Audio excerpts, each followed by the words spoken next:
Olá, sou Suzane Oliveira Araújo e esse vídeo faz parte das atividades da disciplina Projeto em Arte e Educação 1 do curso de especialização em Arte e Educação Intermediática Digital da Universidade Federal de Goiás. Nesse vídeo eu vou abordar o processo de autoaprendizagem em História.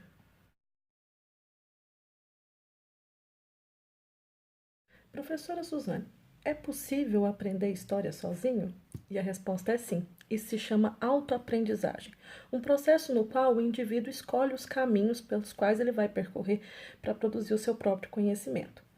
Quando falamos em autoaprendizagem histórica, o primeiro passo para esse processo é a pesquisa histórica.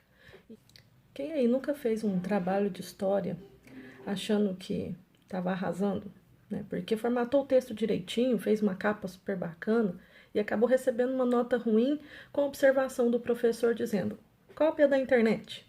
Isso acontece porque, para muitos alunos, pesquisar é simplesmente fazer uma busca rápida em sites de busca que tem na internet. Na realidade, o que o professor ou professora espera que você faça é uma pesquisa científica.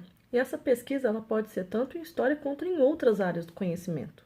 A pesquisa científica requer uma série de etapas que o aluno pesquisador deve percorrer para atingir esse objetivo. No vídeo de hoje, a gente vai delimitar 4 etapas que são pertinentes à pesquisa histórica. A primeira etapa é a etapa de delimitação do tema. Nessa etapa, quando a pesquisa é fruto de um trabalho de escola, o professor ou professora solicitou, geralmente é ele quem define o tema que você deve pesquisar. Mas se por um acaso a sua pesquisa é fruto de um processo de autoaprendizagem, você se interessou por um tema, é importante que você defina logo no início o que é que você pretende estudar e pesquisar. Na pesquisa histórica, ao definir o tema, é importante que você observe alguns aspectos relevantes sobre o fato histórico que compõe esse tema que você vai estudar, como, por exemplo, onde e quando esse fato aconteceu.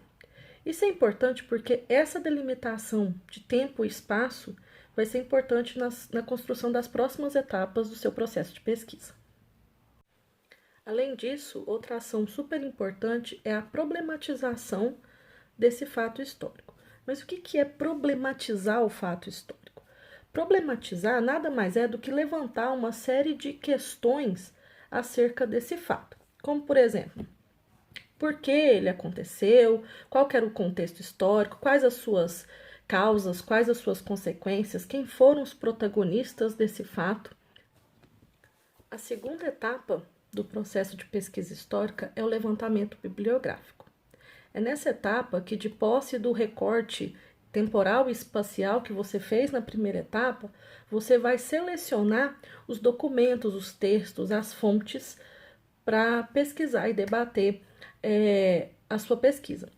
É interessante que essa etapa é considerada por muitos como sendo a pesquisa em si, mas muita atenção, não é, é só uma etapa. Como em história existe uma variedade de fontes e pontos de vista e explicações acerca de um mesmo fato, é muito importante que ao fazer esse levantamento bibliográfico, você procure fontes variadas sobre o mesmo tema. Né?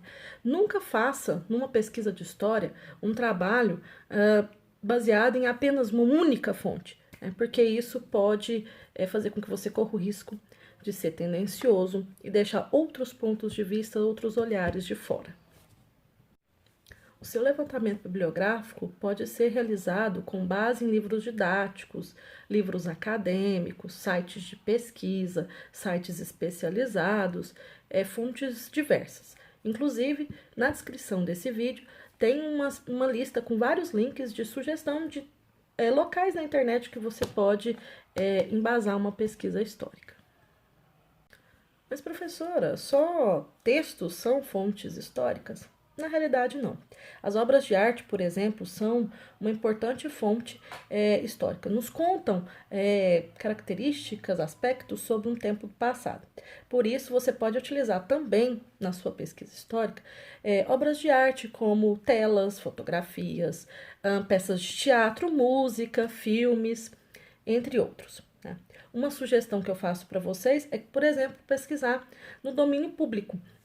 que é um site governamental que disponibiliza uma variedade de documentos, imagens, áudios de períodos históricos variados, né, com acesso gratuito.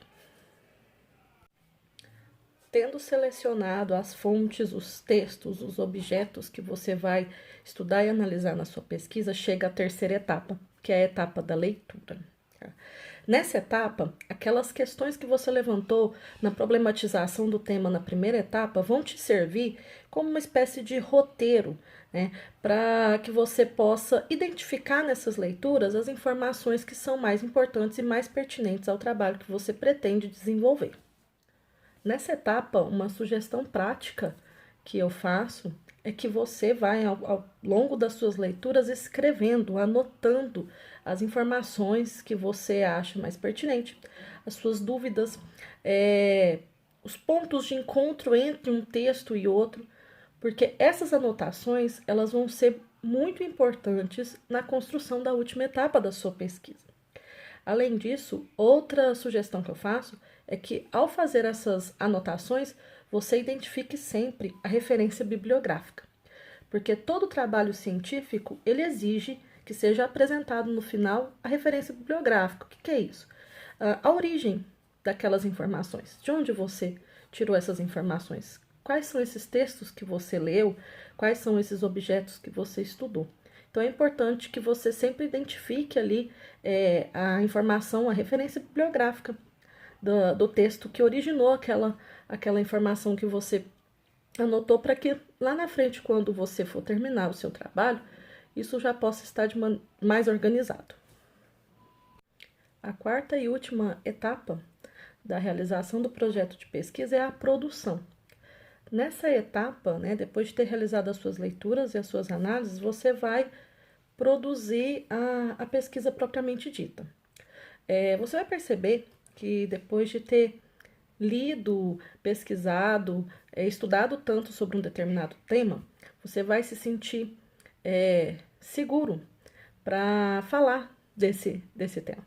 Isso acontece porque você vai ter, durante esse processo, transformado informação em conhecimento.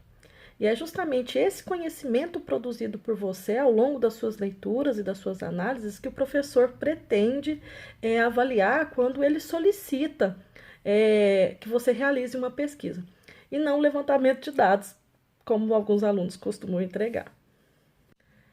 Essa produção final, embora na maioria das vezes ela seja feita em forma de texto, ela não precisa necessariamente ser feita só em formato de texto.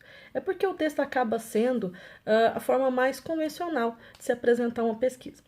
Mas, na realidade, depois de todo esse processo, você pode pegar esse conhecimento que você construiu acerca do tema que você pesquisou e estudou e transformar em um vídeo, em uma música, em uma peça de teatro. Pode utilizar essas informações também para apresentar em forma de seminário ou até mesmo para te embasar em um debate. Enfim, essas 4 etapas são as etapas da construção da pesquisa histórica. Eu espero que eu tenha te ajudado um pouco, tirado um pouco as suas dúvidas, né?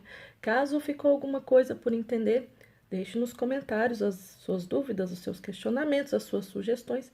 Muito obrigado pela companhia e até a próxima.